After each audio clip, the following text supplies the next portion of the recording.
সময়টা ১৯৭৯ সাল। আমরা এখন ইরাকে। সদ্য নিযুক্ত প্রেসিডেন্ট বাগদাদের একটি স্থানীয় থিয়েটার হলে তার দলীয় সদস্যদের এক জরুরি সভায় ডেকেছেন। তার নাম সাদ্দাম হোসেইন। তিনি প্রেসিডেন্টের চেয়ারে বসেছেন এক সপ্তাহও হয়নি, কিন্তু পুরো ইরাক এখন তার হাতের মুঠোয়, আর তিনি চান সবাই যেন সেটা হাড়ে হাড়ে টের পায়। বাইরে তখন জুলাইয়ের তপ্ত দুপুর, তাপমাত্রা প্রায় ৪০ ডিগ্রি সেলসিয়াস ছুঁই ছুঁই। হলের ভেতরটা ভ্যাপসা গরমে রীতিমতো অসহ্য হয়ে উঠেছে। সাদ্দাম যখন মঞ্চে উঠলেন, তিনি বেশ সময় নিলেন। ধীরস্থিরভাবে কিছু কাগজ নাড়াচাড়া করে নিজের নোটগুলোর দিকে তাকালেন। নতুন প্রেসিডেন্টের আসার কিছুক্ষণ আগেই তার একজন অনুগত লোক মঞ্চে হাজির হয়েছিলেন। তিনি উপস্থিত জনতাকে জানান যে প্রেসিডেন্ট এবং ইরাকের বিরুদ্ধে একটি ভয়াবহ ষড়যন্ত্র ফাঁস হয়েছে। তিনি জানালেন উচ্চপদস্থ একদল দলীয় সদস্য সাদ্দাম হোসেনকে ক্ষমতা থেকে সরিয়ে দেওয়ার চক্রান্ত করেছে। এরপর তিনি সেই অকল্পনীয় সত্যটি প্রকাশ করলেন। সেই ষড়যন্ত্রকারী বিশ্বাসঘাতকদের সবাই এই মুহূর্তে এই রুমের ভেতরেই বসে আছে। মুহূর্তেই পুরো হলরুম নিস্তব্ধতায় জমে গেল। পুরো নিয়ন্ত্রণ এখন সাদ্দামের হাতে। এরপর সাদ্দাম একজনকে মঞ্চে ডাকলেন। লম্বা গড়নের এক মধ্যবয়স্ক লোক হেঁটে মঞ্চের দিকে এগিয়ে এলেন। তার নাম মুহি আবদেল হোসেন। তিনি বিপ্লবী কমান্ড কাউন্সিলের একজন প্রভাবশালী সদস্য ছিলেন। কিছুদিন আগেই একটি মিটিংয়ে তিনি সাদ্দামের বিরোধিতা করেছিলেন, যা ছিল তার জীবনের সবথেকে বড় ভুল। তিনি মঞ্চে উঠে মাইক্রোফোনের সামনে দাঁড়ালেন এবং কাঁপা কাঁপা কণ্ঠে নিজের অপরাধ স্বীকার করতে শুরু করলেন, সাদ্দাম হোসেনকে ক্ষমতাচ্যুত করার সেই কথিত ষড়যন্ত্রের কথা।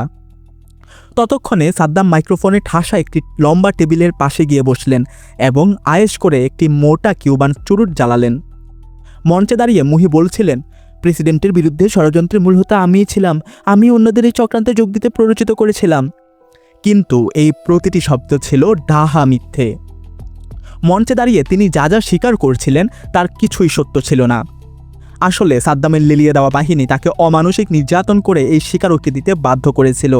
তাকে হুমকি দেওয়া হয়েছিল যে তিনি যদি মঞ্চে দাঁড়িয়ে এই সাজানো ষড়যন্ত্রের দায় স্বীকার না করেন, তবে তার চোখের সামনেই তার স্ত্রী এবং মেয়ের সম্মানহানি করা হবে। নিজের পরিবারকে বাঁচাতে তার মিথ্যা বলা ছাড়া আর কোনো উপায় ছিল না।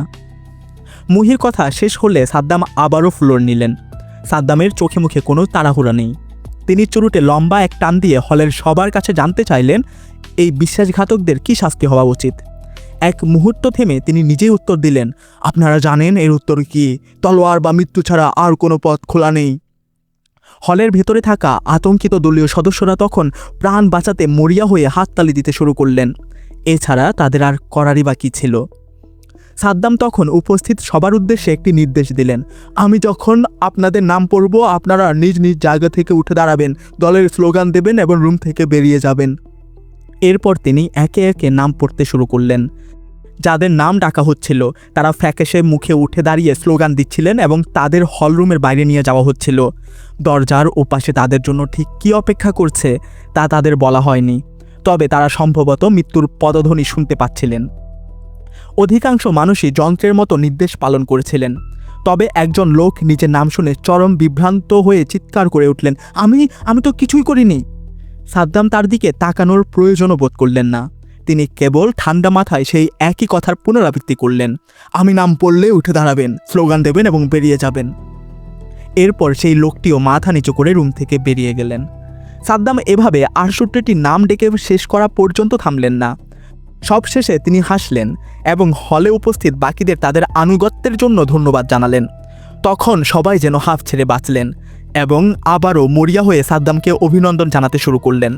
কেউ কেউ স্বস্তিতে ঠুকরে কেঁদে উঠলেন। মঞ্চে দাঁড়িয়ে খোদ সাদ্দাম হোসেনকেও দেখা গেল চোখের জল ফেলতে। হলের বাইরে যাদের নাম ডাকা হয়েছিল তাদের সবাইকে ট্রাকে তুলে সোজা কারাগারে পাঠিয়ে দেওয়া হলো। পরবর্তী দিনগুলোতে ৬৮ জনের সংক্ষিপ্ত বিচার চলল। বিপ্লবী কমান্ড কাউন্সিলের ৫ জন সদস্য সহ মোট ২২ জনকে মৃত্যুদণ্ড দেওয়া হলো।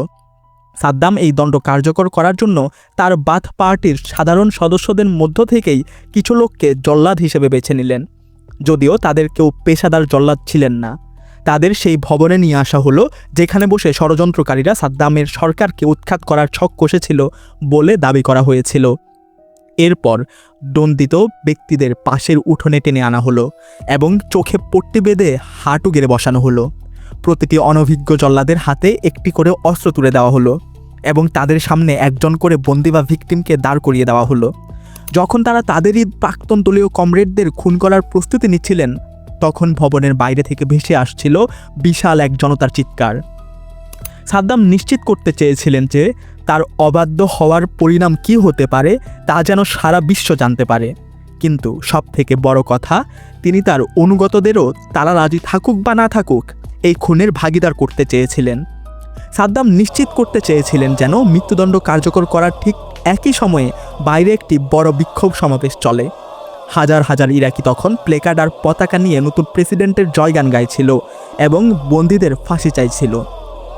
এরপর একে একে সাদ্দামের প্রাক্তন বন্ধু আর সহকর্মীদের গুলি করা হলো। কিছু জল্লাদ এতটাই আতঙ্কিত ছিলেন যে তাদের হাত কাঁপছিল।